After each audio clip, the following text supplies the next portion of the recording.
Hello, this is Successfully Integrate Teams of Internal and External Developers, so hopefully you are in the right spot and are comfortable. I'll get started now. My name is Meg Plunkett, and today hopefully I'll be able to provide you with some insight and possible suggestions on how you can work in a team or project manage a team that is not just made up of in-house people. A little bit about me: I'm a senior front-end developer at Palantir.net. I have about 5 years experience specifically managing and working with mixed teams in a developer capacity. Internal and in-house development teams are being inundated with requests for more and more work. These are development teams at large organizations and medium-sized organizations and groups that are finding that they can't support the amount of requests being made for new apps, new web properties, products, integrations, and services.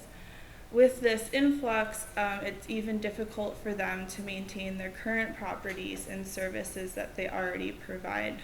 And because they're overwhelmed by the sheer number of responsibilities that need and properties that need to be refreshed and new features that needed to be added to existing applications, they most of the time do not have the resources to feasibly implement the work. So they then need to supplement their team or department in another way. So here are some situations when organizations decide to hire externally.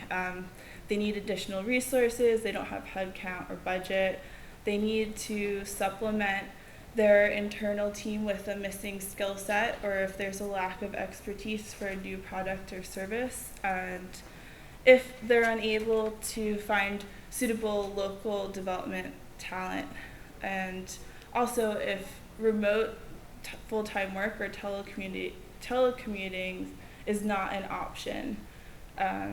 It could just be that project development needs to move faster, or they need a specific service like consulting, external project management, design, analytics, etc. So what do I mean when I say a mixed team? It's really a development team that consists of members that are not all employed by a single company or organization at the top level.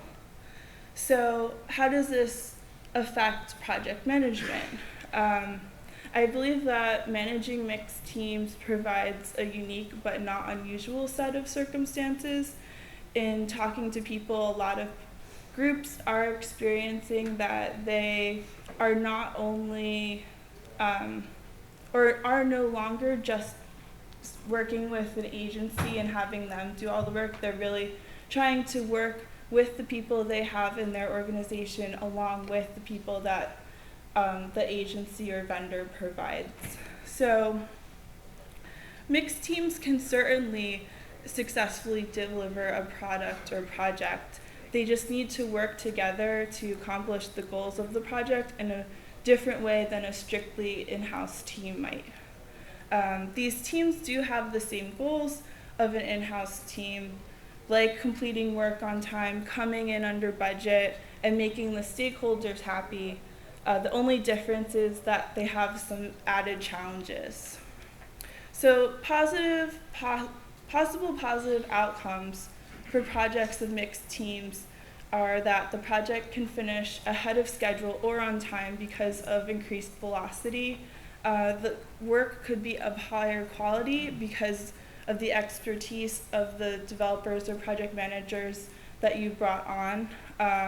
They may have previous relevant experience in what you're trying to build.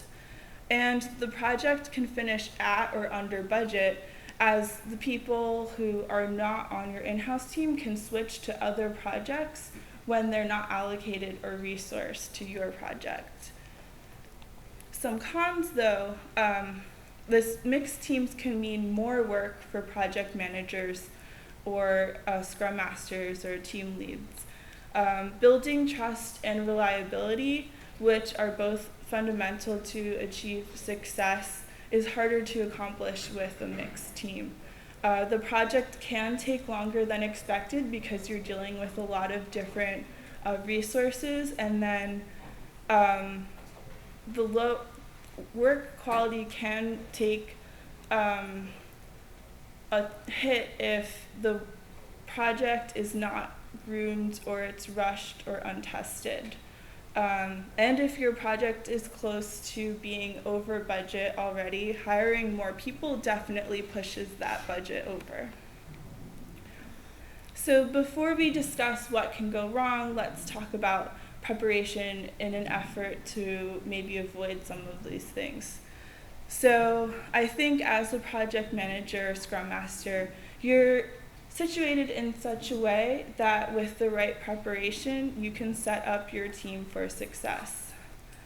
So in order for internal and external individuals to work well together, I think that in-house teams need to be invested in the idea from the beginning.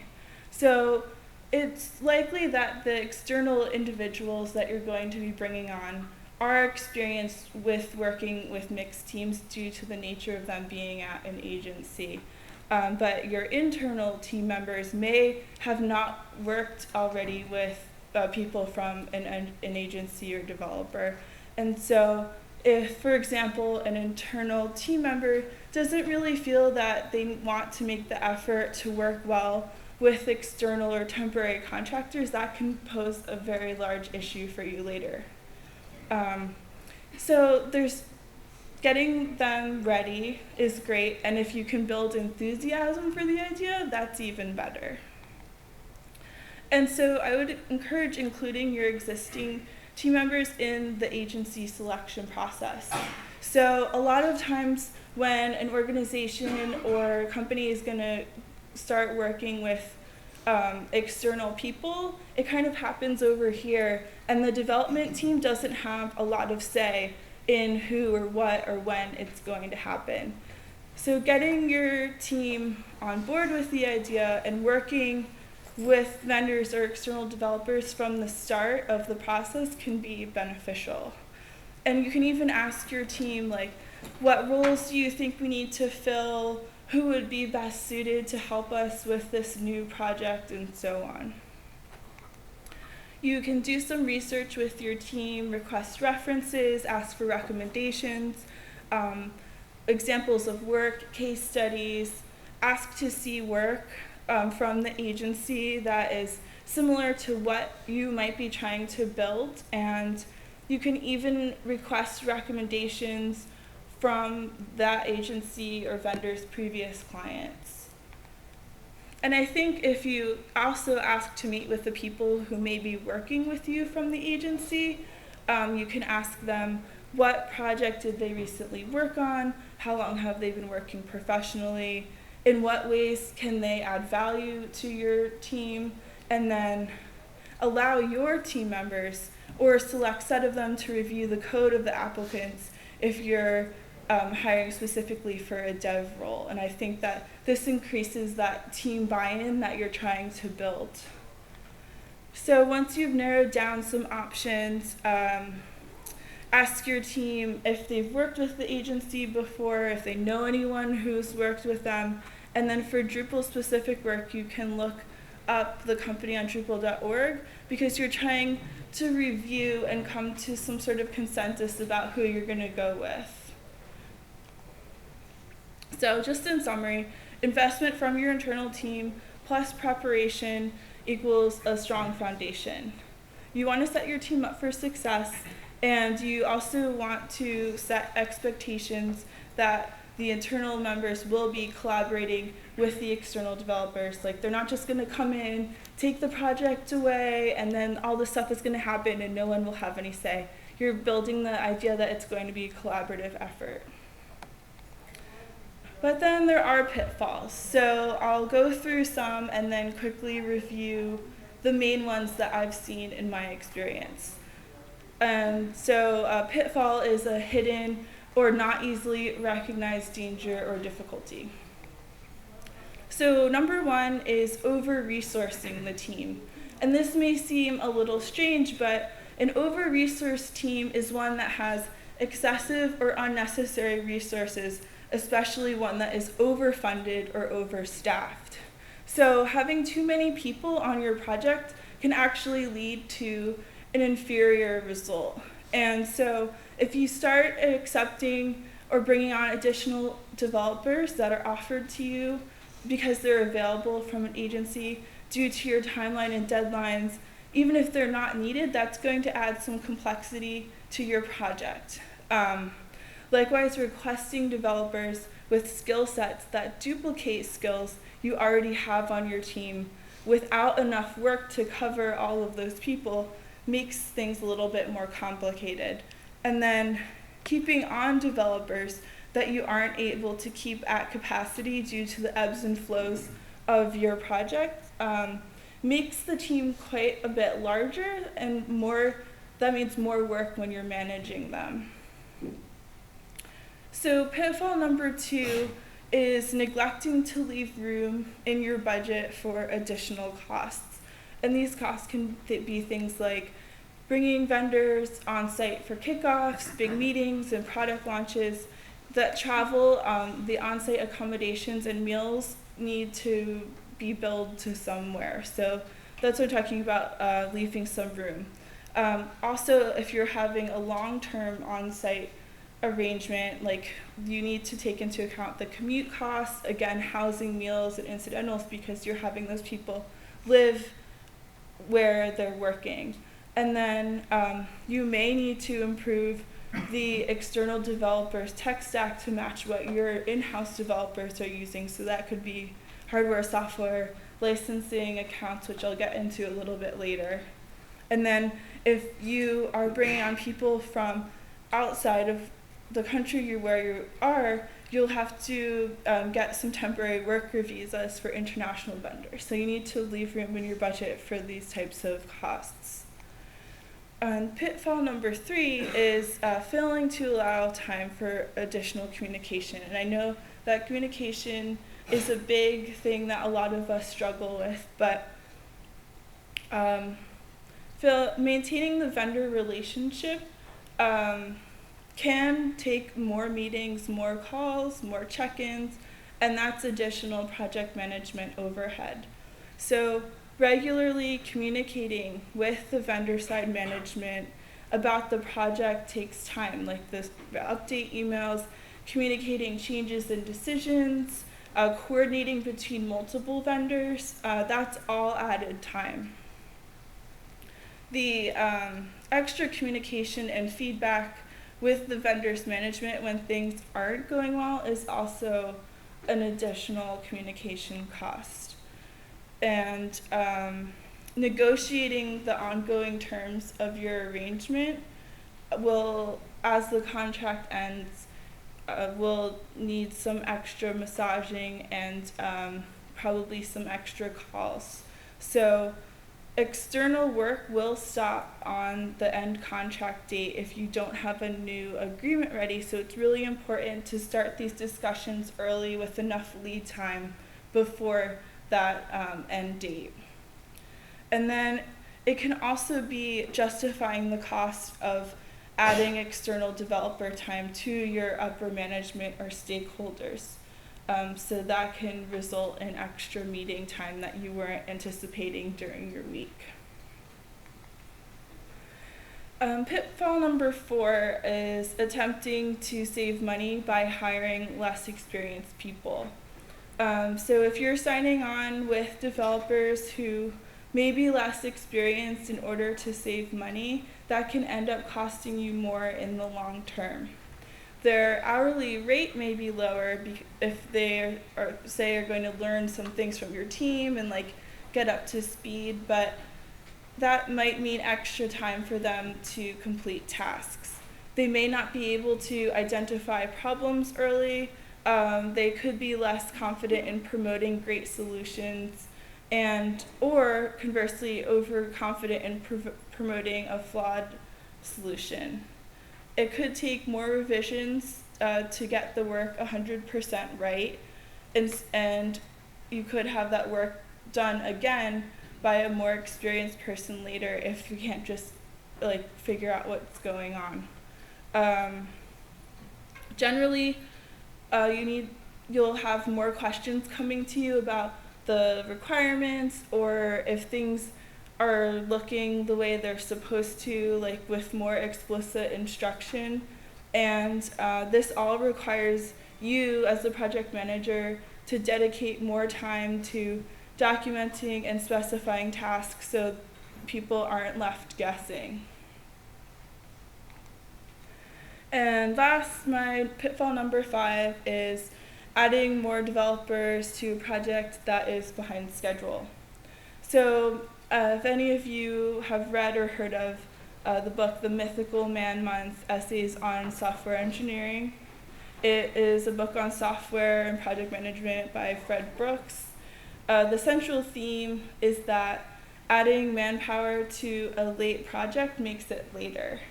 This idea is known as Brooks' Law, and it's presented basically in that signing on too many resources at once in order to get work done faster on a late project instead of ramping it up will cost more. Time, money, effort, etc.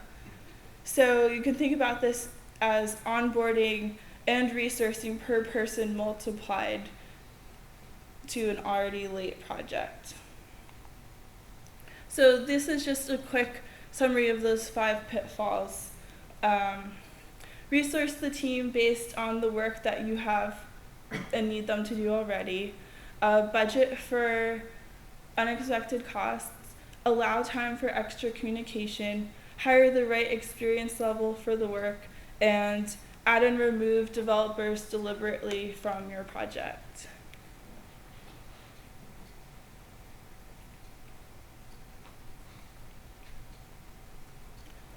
Okay, so those are things that can go wrong, but most of the talk is about how to identify things in your organization and then some team building that you can do to make your internal and external developers work together well. So issues can arise on these mixed teams due to the fact that the external developers don't have the same organizational exposure as the in-house developers. They haven't been working with you for a long time. They may not know, for example, how the politics of higher ed play out, and so they're kind of just coming onto the project with the desire to help you, but they need a little bit more context. So these are my suggestions on how you can onboard new members to your team, whether they're external or not. So these developers will not necessarily be familiar with your organization or industry, and with that in mind, it's helpful to bring people up to speed during that onboarding process. So if you leave adequate time for onboarding, or the training, when I say onboarding, I mean the training time needed to bring new members up to speed. If you leave adequate time, then you're really setting them up for success. So if you cultivate a culture of documentation in your project, not only will that help people get to know what's going on, then you also have a resource going forward. And a strong set of onboarding documents helps external team members and new hires in general have a great integration experience. And so another thing I like to point out is introducing the external members to your team as though you would introduce a new internal hire. So that only lets people on the team know who it will be joining them, but it makes them feel like they're part of the team and not just some hired person that's going to be writing code. You can explain any acronyms that are widely used in your organization, and similarly, define or clarify any internal jargon. And what I mean by that is special words or expressions that the team uses. And it's also helpful to explain the hierarchy of your organization, like who reports to who. And additionally, if there are changes in the hierarchy, it's critical to update the external team members promptly. So if they had a contact with one person and they're not there anymore, that they know what's going on. So defining project roles and responsibilities. This is critical, especially on larger and multidisciplinary teams. It's important to make sure that the role each person will play on the team is clear, so you don't have overlapping role responsibilities, and define who is responsible for what. So who's the overall project lead, who is the scrum master, who is the release manager, so on and so forth. And maybe these things seem obvious, but if they're not, then it helps to make it clear from the beginning. You can delegate the management of an external developer or any contractors coming on to other employees on your team that aren't yourself in-house. And that can save you time if you have a large amount of responsibilities as the project managers on the project. But assigning that responsibility to a team member who's not expecting it can cause issues. So they may not know that they need to keep that person busy and assign them work, or they may not have the time to check in with them regularly and review things while additionally getting their work done. So you just want to make sure that if I'm paired with the front-end developer on the in-house side, that we both know that and we're going to be checking in with each other, and that she's going to give me work and I will keep her updated on what I'm working on. So before developers start work, it's helpful to get them set up with whatever they'll need to do their job. So that means providing necessary accounts and granting them permissions where they need it. So this is a very dense slide, but just some examples of things that, if you can get them sorted ahead of time, make work progress a lot faster initially. So that can mean email accounts, access to any sort of document services you use, any project management software, chat accounts, SSH keys to servers, VPN access. All these things kind of make sense, but fall through the cracks when you're starting to bring new people onto your team.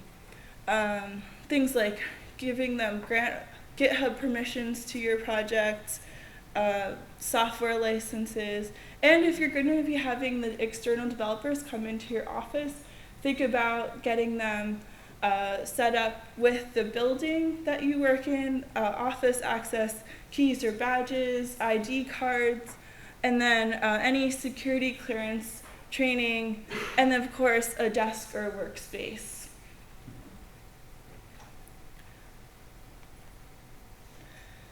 And along with that is optimizing calendars and scheduling, because this can get very complicated, as I'm sure you know. If the entire team is not using the same calendar software, it's possible to double book meetings, for people to miss meetings, and so on and so forth. If you ask for and note the external team schedule, holidays, vacations, and then communicate those dates to your team, and then also similarly share your team holiday vacations, it clears up who's going to be working when and why, if they show up to the office, no one's there. It's happened. So it's also nice to let the external team members know if you have a holiday, whether they're expected to be working or not. You can make sure to add meetings in the calendars of people that need to be there. That doesn't always happen. And then mark individuals as optional if possible. And I'm very sorry if all of this seems obvious, but these are just things that have happened and caused issues with projects getting completed on time. So you can also share any type of organizational office expectations you have because it may not be obvious. For example, we work from home on Fridays, so please also feel free to do so. Would be a great way to let everyone know what is going on.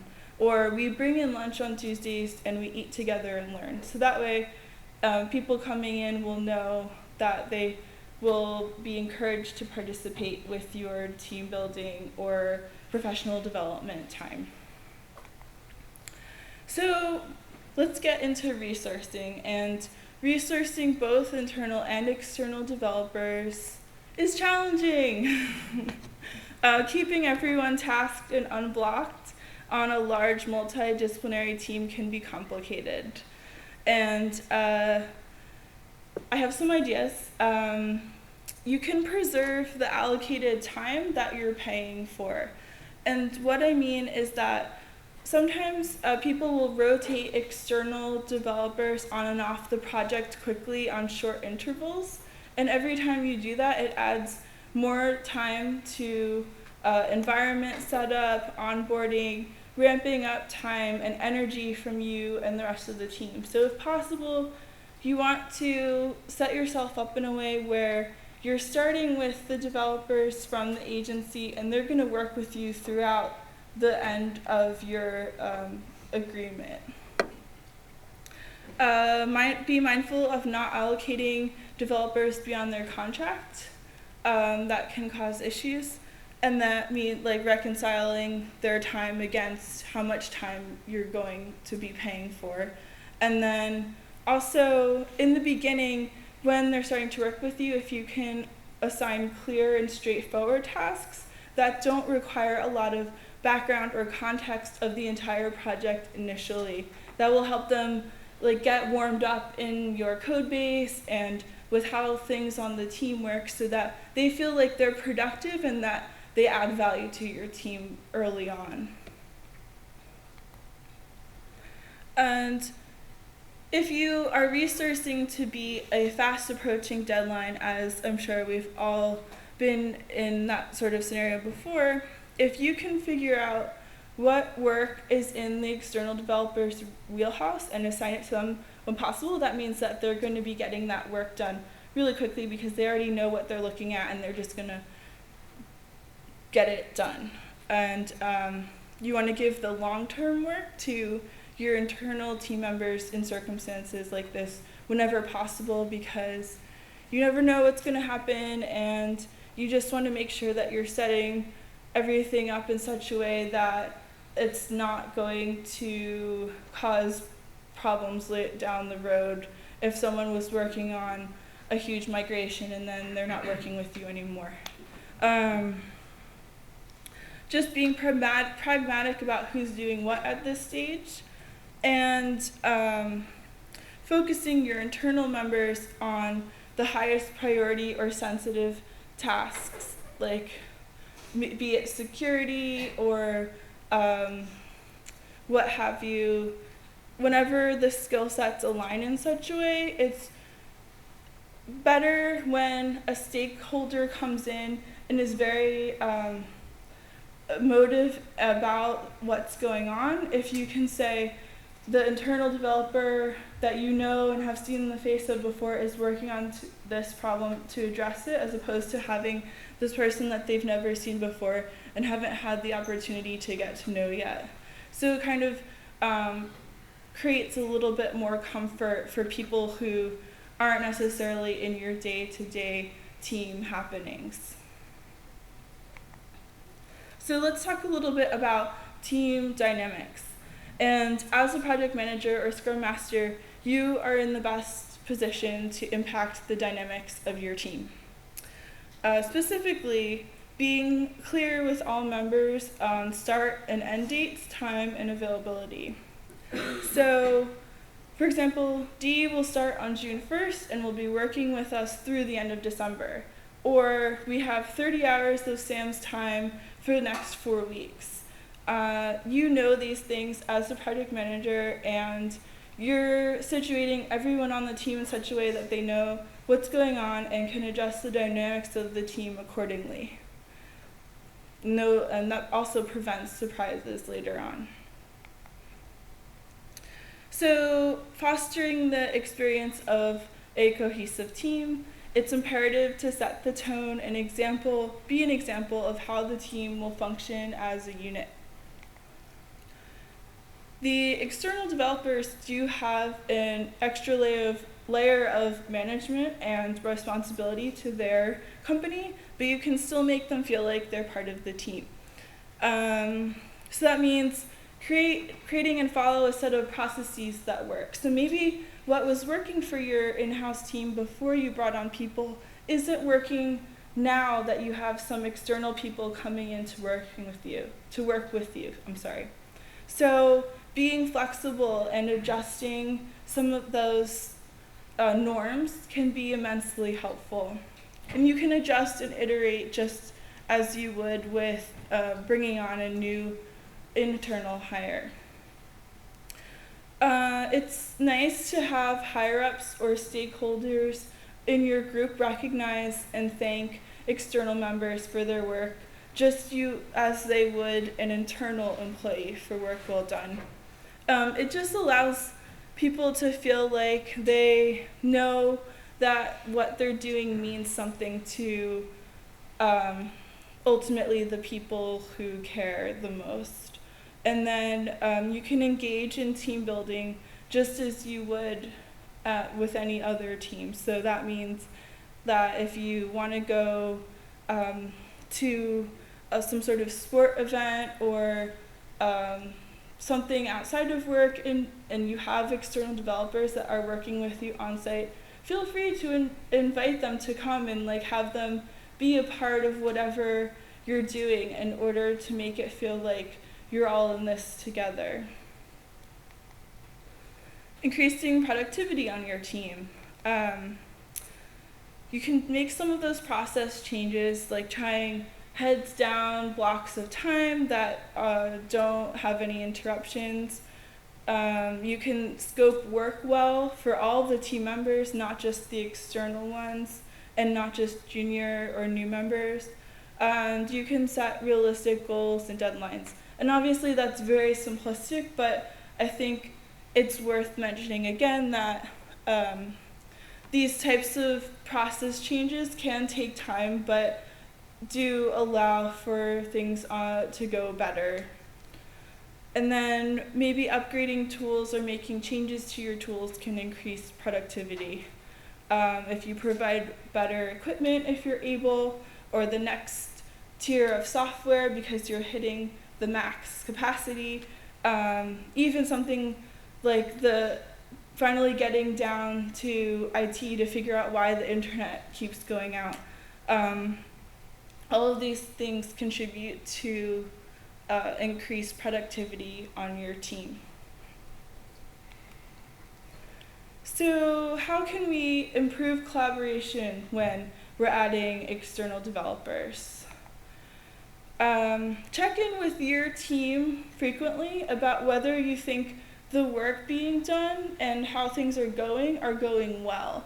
I find that once we get into a project, we kind of stop talking about how things are going, and it's more about just getting through to the end of the sprint. But I think it's valuable to really assess and step back, if not in a retrospective, but just casually, so how do you think things are going?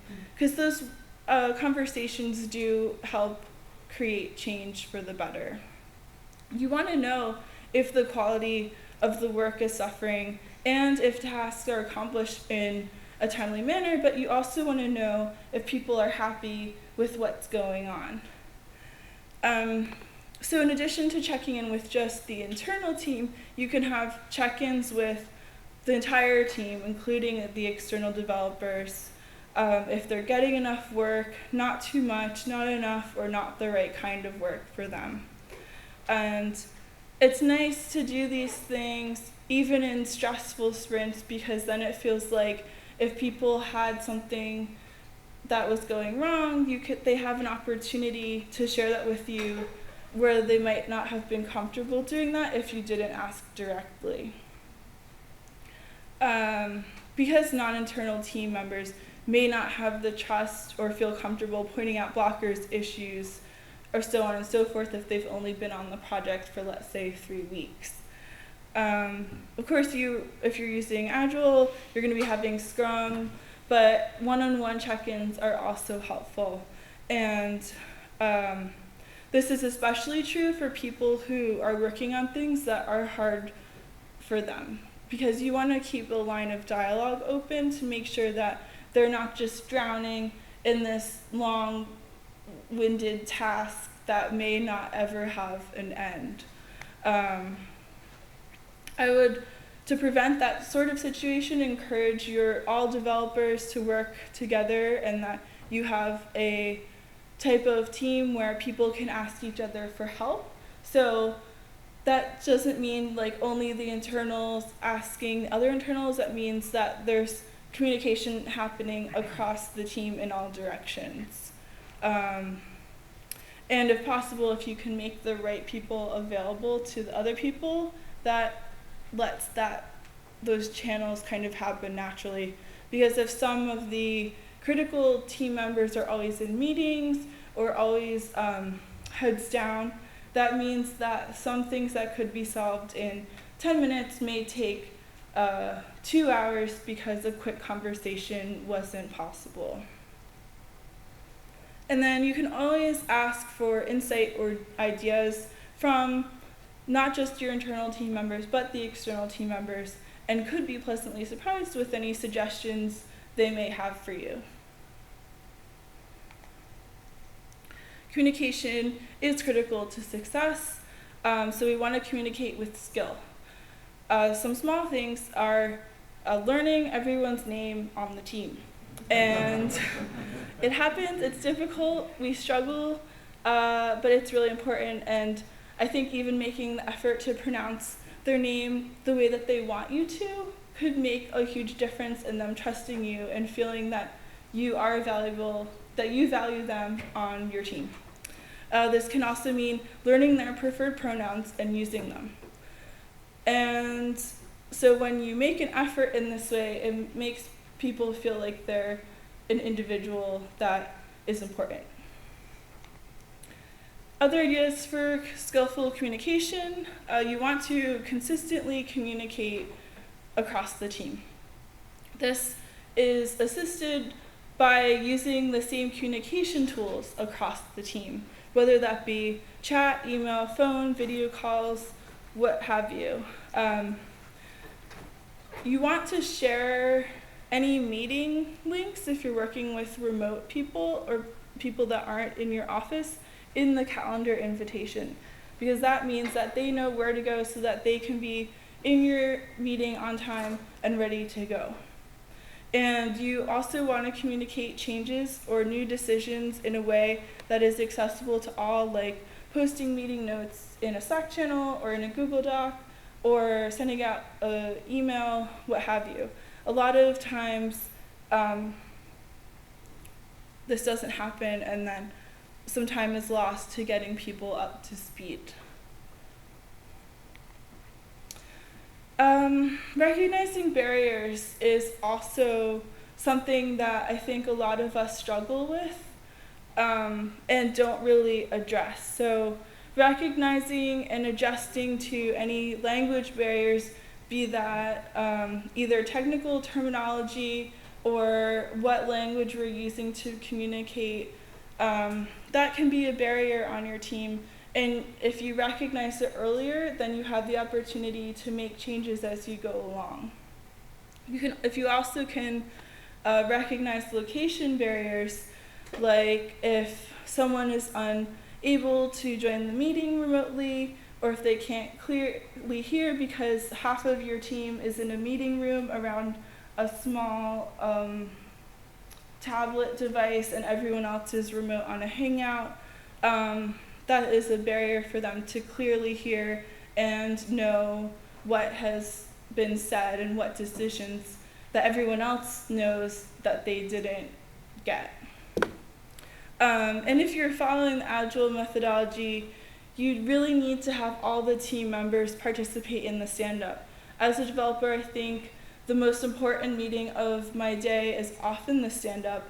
And when you're working with people who either are in a different time zone or location, if they're not making the stand-up, that's a problem if they're a blocker for me or I'm a blocker for them, because then we don't know that. So if it's not feasible to have everyone participate in real time in the stand-up, using other ways of communicating the status and blocker information, like notes in Slack or Jira or Google Doc email, getting that out on a regular interval helps keep the momentum of the sprint rolling. And of course, everyone's unpleasant experiences do happen, so how can we address problems and mitigate issues before they arise on a mixed team? I would encourage you to discuss the issue with the individual before going to their agency side manager, because if you go to their agency first before discussing with them, you don't really give them the opportunity to work it out with you. As you would with maybe an internal member, you would take them aside and have a quick conversation. If you neglect to give the opportunity to an external member, that can cause some conflict in an already probably unpleasant situation. And if you aren't sure if something is not if something is not going well or if something's amiss, you can ask your internal team member that is working with that external member to see if they have suggestions of why something may not be working in a constructive and positive way. But in an unpleasant situation, for example, if you have a developer that has become unreliable, their dates are slipping, and even if you discuss it with them and nothing really seems to change, my first step would be to reassign their priority tickets to other team members and assign them lower priority work.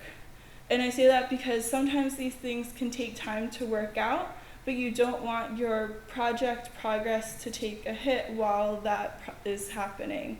So you can try to meet with the team to resolve any group issues, but if all of that doesn't really seem to make a difference, then it's time to go and have a conversation with the representative from the agency or vendor. So in a specifically I've been talking a lot about how you might have your in-house team and you have external people coming in to work at your office, but I didn't specifically talk about when you're working with external people and they're remote. And I know that remote work is becoming a lot more prevalent, especially in our sphere, but I think there are some things that specifically relate to project management that you can do to help keep your team in sync. I will mention one of the benefits of having the external developers be remote is that they're less exposed to the politics and turnover in your company. So if something is going on, then they're able to continue working when there are issues. But one of the downsides could be that team cohesion and continued trust in the working relationship when you have external remote people could require further reaching out and effort on your part in order to prevent them from feeling detached or excluded from your team. So you need to go the distance to keep all members engaged. And I think that external developers working remotely are a great asset to a mixed team.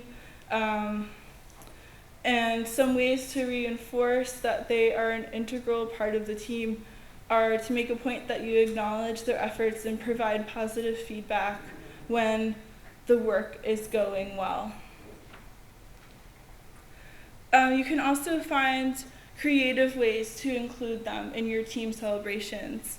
So if you had a great launch and you had shirts or water bottles made, you can just mail them one so that they have the water bottle too. Or you can invite them to FaceTime or video call during a team happy hour or coffee break. Just making sure ahead of time that they know to have coffee or beer or what have you on hand. If you're going to have a team lunch, you can send them a stipend or credit so that they can have lunch at their place of work at the same time. And it's nice if they've chosen to share their birth date with you, if you send them a card or just acknowledge it and stand up. All these little things kind of make it feel like you are part of a group that cares. It's also nice to provide updates on things that are meta to your external remote people.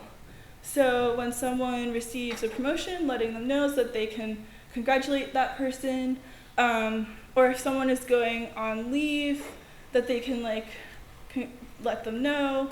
And then any public announcements that happen in your office, just translating that to the remote people is very helpful. And it's always nice, if possible, to pair an internal member of your team with an external remote person specifically, because it provides a teamwork opportunity for them to work together and get to know each other on a more individual level as opposed to only seeing their face during a stand-up. Time zones are difficult, but they can be an advantage or a disadvantage. A team that works across multiple time zones can definitely speed up progress, but it can slow it down. And a great thing is when you have a team working around the clock because you have them offset by 6 or 9 hours, but if they miss a day or are blocked, then you have to wait a whole nother cycle for them to be back on track. But if you establish working hours and have some overlap at the beginning or the end of their working day, I think that helps prevent that sort of disjointed, this person is asleep when I'm awake, and vice versa. So clarifying who is supposed to be working when, and then if you have early or late meetings or after hours meetings, switching those off so that it's not always the one person missing dinner with their family, but that you just have to get up earlier sometimes so that it's more fair. Oftentimes, larger in-house organizations will work with multiple vendors or agencies on a project, and I just want to talk quickly about how you can have successful handoffs and transitions. So establishing and maintaining documentation and spending valuable time on specifications, comments, readmes, any testing documents, when you're switching from one partner to another will definitely save some time because you have a central document that everyone can read.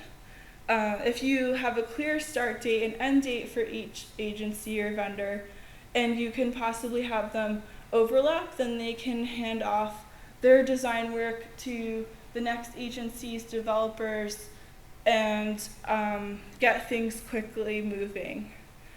A lot of times people don't feel comfortable having their vendors talk to each other, but I think if you can facilitate that in a way where it's not a contentious transition,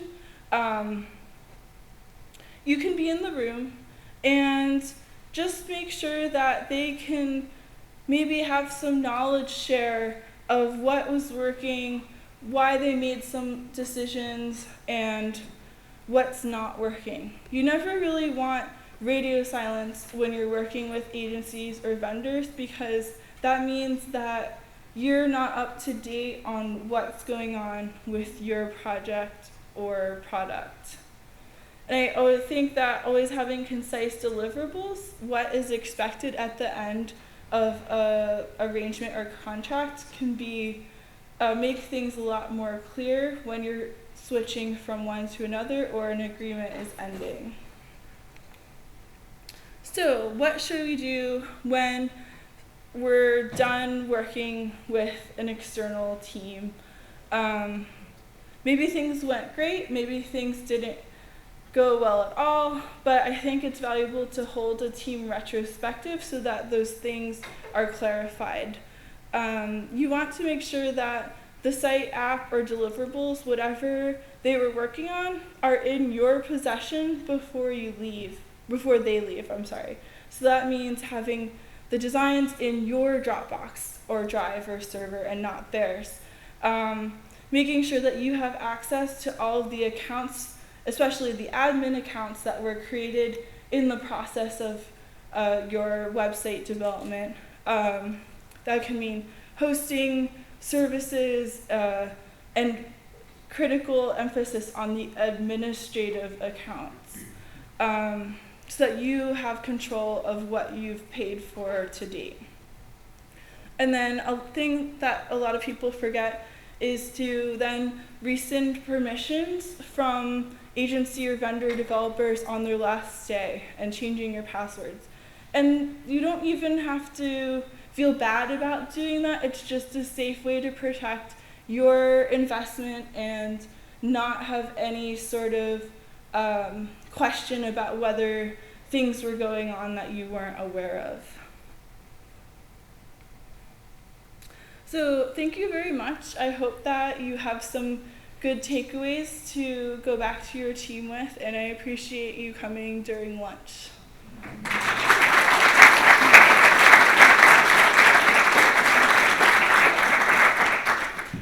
If you please have time, take the opportunity to provide some feedback. And again, I'm sure everyone's been telling you, but Sprint Day is tomorrow, and everyone is invited. So we need project managers, we need bug reporters, QA testers, people to help write documentation. So please come tomorrow if you will still be around. And if you have any questions, please come up to the mic. I'd be happy to answer.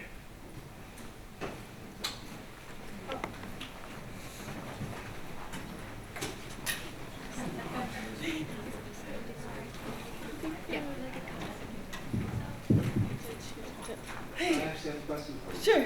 So how do you deal with Slack and Jira fatigue? Do you have any recommendations? So, you have all of these Jira tickets flying into your inbox and your email, and 5 other members of the team are going off on some tangent in the Slack channel. How do you mitigate that? So for me personally, I always have my inbox empty. So for example, if I'm getting Jira tickets and notifications, I have some filters set up, but I'll open the Jira ticket in a new tab in Chrome and know that if that's my priority, I'll start working on that and close all the other Jira tickets that I was working on.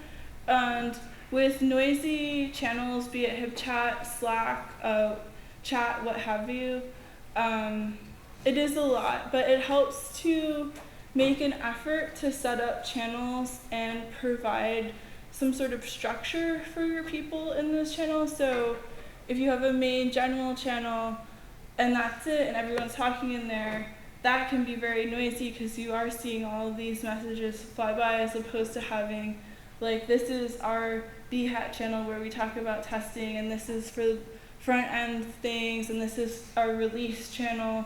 So kind of being mindful about what needs to be talked about where, and then you can mute channels during, like, I will have the release channel muted when I'm not responsible for being part of a release. And then you can also set up and enforce people to use, like, at someone and not have at here or at all or at channel. So that kind of creates a bit more space around people's resource and energy and ability to focus.